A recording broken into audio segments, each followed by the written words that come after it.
Good kill, good kill. Hey, good kill.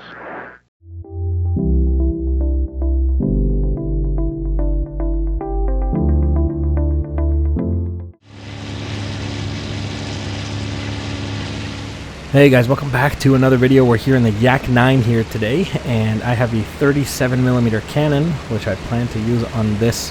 Looks like a 190 we're diving down on top of. This thing absolutely shreds aircraft, so let me see if I can get some rounds on target to show you.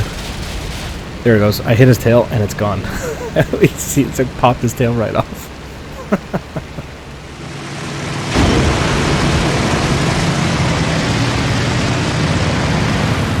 So we are shooting the 37mm cannon, like I said, and I also got 20mm guns in here as well. And I'm looking for a target of opportunity I can dive down on top of, and this guy looks pretty good. Looks like another 190 in a shallow bank. I'm going to try to line up the round. Missed a little short there. There we go, got him. Look at that thing. The 37mm, it's like basically a tank round. You know, and when you hit an aircraft, it just shreds these guys.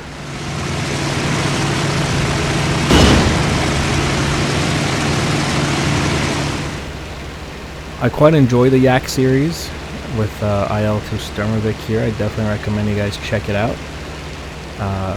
Quite fun because it's a really good turn fighter actually. So it's nice if you can get a 109 who's willing to turn with you because he doesn't know any better. He's almost guaranteed to die. We got a little bit of a furball underneath here. I'm just waiting for a target of opportunity here. There's a 109 here who I'm going to try to line up a shot as he passes by here. Hold on. Let me line this up. It hits. Oh wow, I'm actually surprised that hit him.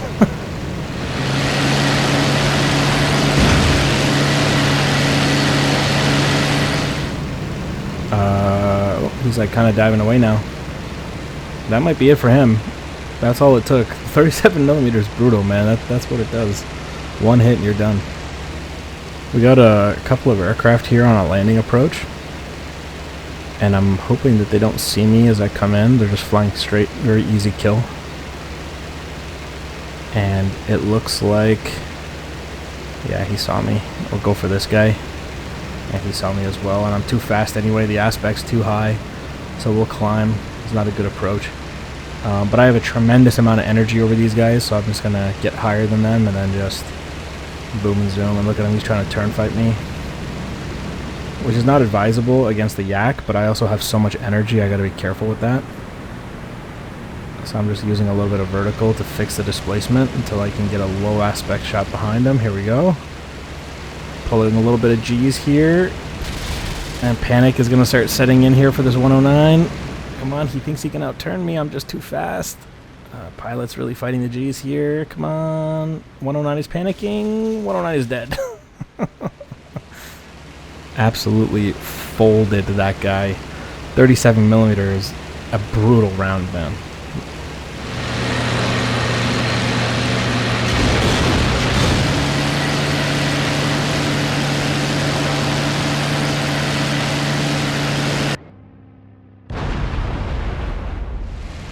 I only need like one hit. Look at this guy. His tail's kind of busted up. He's missing half of his tail. And if you notice, I'm not using the reflective gun sight. I gotta line these two things up, and then I can... let me try to snipe this guy here. Let me show you. There we go. Absolutely shredded this guy. Look at that. That's a piece of his wing root. That looks important. I think he needs that. There he goes. Very, very quick work. You can see just one impact and, you know, you're done.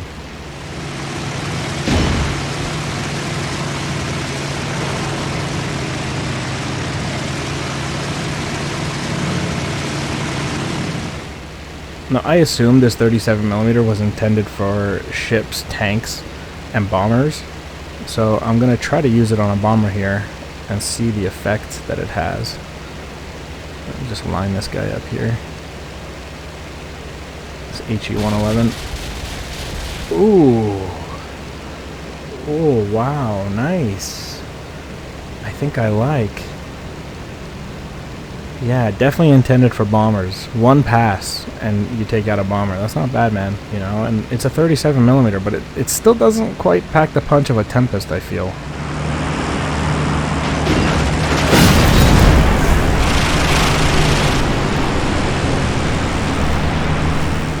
A good test for the 37mm is the Stuka. They're weirdly armored. You know, they're very resilient aircraft, the Stuka, it feels like. But we'll see what a 37mm will do to him. Ooh, hit him right in the engine block and his engine stopped. Alright, so quick work of Stukas as well. Oh, no big deal. Just a couple of hits from somebody's tail gunner, I think.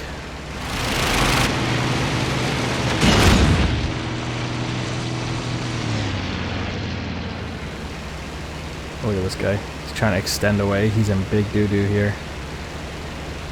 Let me get the lead. It hit his tail. He's done, dude. It can be hard sometimes to line up the rounds with these kind of like iron sight rounds. You gotta use... I'm getting hit. I got a guy on my tail. Okay, that guy's dead and I'm getting lit up by this guy. Oh my god. How am I alive?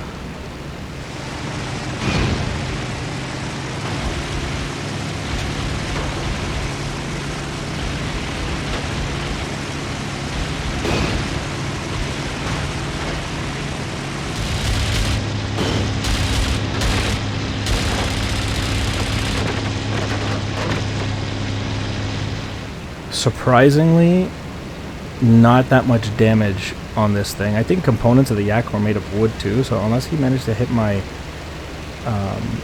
control surfaces or my engine, for the most part I'm okay. I managed to squeeze him out in front. Engine sounds fine, giving me good performance still. So I'm just going to continue the fight here. We're remarkably still fine. Here we go, this guy's going to extend away. He tried not to turn fight me, but he just didn't have the energy he thought he did. A couple of hits there. He's going to die for what he did to me. There we go, 37mm hits right there. And he's messed up real good. He's flying into the sun, look at this. Well, he's turning back. He wants the sun. He's trying to use the sun to hide.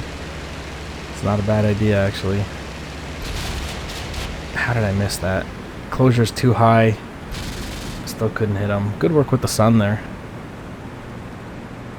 We'll roll around him. He's way too damaged to put up a good fight here. And in a similar energy state, I will outturn him every single time. So he's actually in a bit of a conundrum here. Take my time with this guy, but let me just check my 6. Make sure that I'm good. Yep. You always want to check 6 when you're lining up to kill somebody, because chances are someone's lining up to kill you. Hold on, let me get a lead. Oh yeah, hit his wingtip there. Pretty sure, yep. Knocked off an aileron or something on that guy. So that guy shot me up pretty good, but he's dead.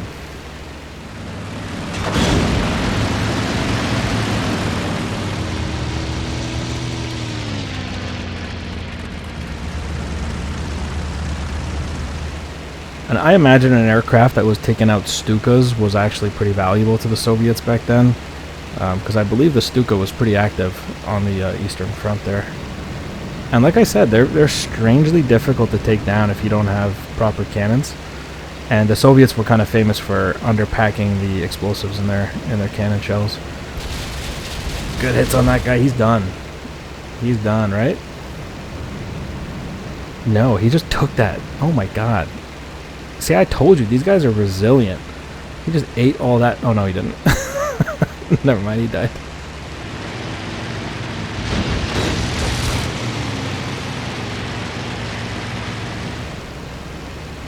Okay, there is a furball up ahead here. And there's a 109 who's kind of damaged already by another Yak. This guy right in front of me, and he's going to climb. But yeah, from what I read, the Soviets were not packing their 20mm shells with as much explosive as the Americans, the Germans, or even the British were doing. So it's kind of underwhelming, their cannon hits. But the 37 is still packing a punch here. If I can get some on target. Come on, there we go, hit him. 1, 2 there. I don't think those are 37mm hits. I think those were 20mm. Because he's still on one piece. But I think he's done for. There we go. He ripped his wing off due to the G-forces there. Let's see who else we can find out here.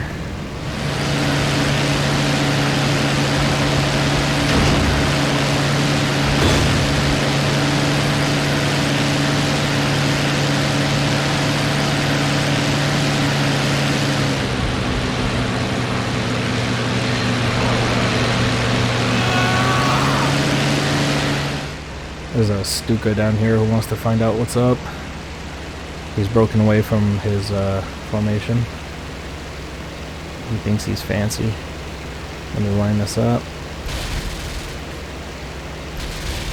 Come on. Come on. Good hits. Not too many hits, actually. So he'll get away. I'll come back for him.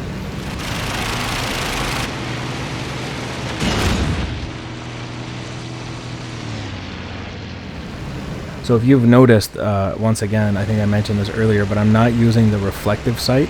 This iron sight is kind of like a gun. You gotta line up the front with the back, and then you get an accurate shot. And it's just another thing the pilot has to do before you can be accurate. Nice hits on that guy. Fairly accurate there. Those were all in front of him, unfortunately. And he lands a rough landing for him. He sparked a fire. I don't know if he survived that, but that aircraft is right off for sure. But yeah, it's hard sometimes to line up with the two irons and get rounds on target. I much prefer reflective sight.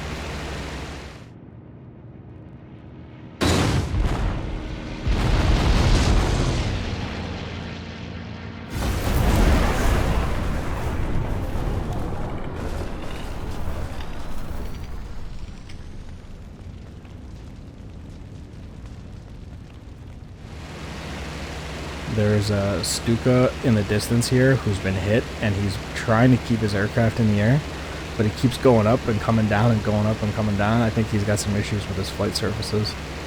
I'm gonna see if I can assist him with that. Here we go, look at that. It looks like he's trying to put the aircraft down, but like it keeps fighting him and climbing. And possibly banking to the right, and he has to keep ruddering left or something. Look at that thing. It's barely flying. He's trying to put it down. He's so slow too.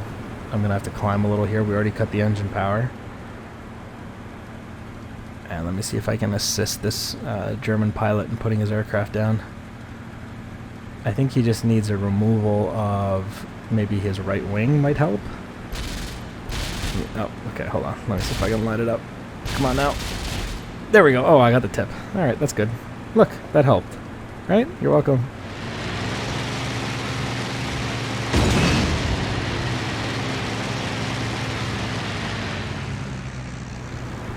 You got it. You got it. Just pull up a little. No. That was his own fault. You know, a little bit of right rudder. He would have been fine. Alright, splash that guy. Yeah, but you can see the 37mm ripping wings off a Stuka is, you know, it's quite impressive. Oh, look at this. There's a 109 over here taking rounds, but he's turning into me. I closed a little fast with him, a high aspect. I'm going to try to line up onto his tail. Here we go. Perfect. Rate of closure still a little high. Couple rounds, nicked his wing there. Oh, good hits. Ripped off the top of his tail, I think. This thing is just ripping these guys to pieces, man.